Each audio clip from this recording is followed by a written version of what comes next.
Sir Topham Hatt sat in his office listening to the noise outside. The passengers were angry. The station master came in. "There is trouble in the shed, sir.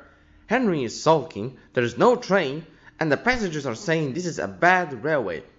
"Indeed," said Sir Topham Hatt, "we cannot allow that." He found Gordon, James, and Henry looking very cross. "Come along, Henry. It's time your train is ready." "Henry's not going," said Gordon. "We won't shunt like little tank engines. That was Thomas's job. We are important tender engines. You fetch our coaches and we will pull them. Tender engines don't shunt." "We'll see about that," said Sir Topham Hatt.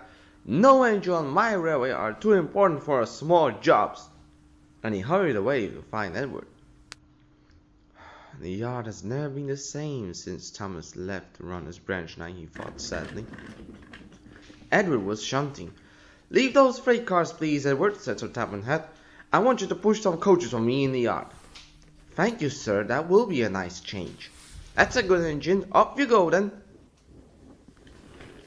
So Edward found the coaches for the three engines, and that day the train ran as usual.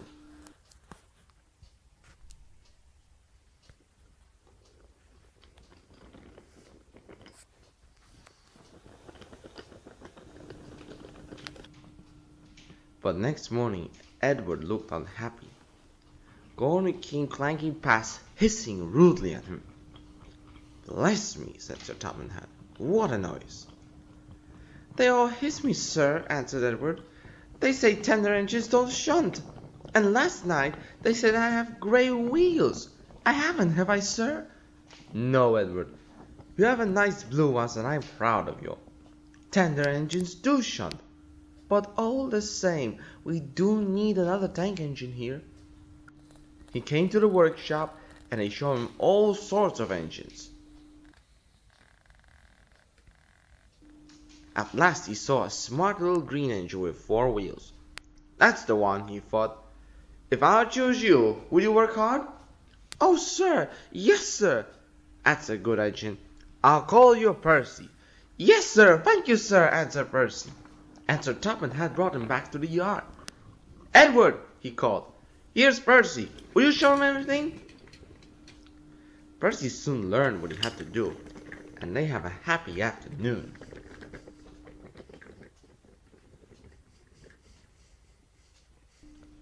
Then Henry came by, hissing as usual. "Sheesh!" went Percy. Henry jumped and ran back to the shed. "How beautifully you wish them," laughed Edward. "I can't wish like that." "Oh," said Percy, "that's nothing. You should hear him in the workshop. You have to wish them loudly to make yourself heard." Next morning Thomas arrived.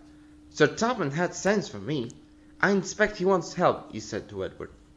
"Shh, shh, here he comes," replied Edward. "Well done, Thomas. You've been quick. Listen, Henry, James, and Gordon are sulky. They say they won't shunt like little tank engines, so I have shut them up, and I want you, Edward, both to run on the main line for a while."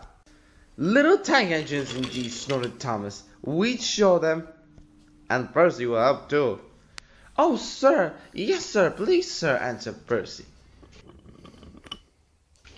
Edward and Thomas worked on the main line, greeting each other as they passed by. Percy puffs along the branch line. Thomas was anxious about any arrival, but both drivers and conductor promised to take care of them. There are fewer trains, but the passengers didn't mind. They know that the 3 other engines are having a lesson. Gordon, James, and Henry were cold, lonely, and miserable. They wished now they hadn't been so silly.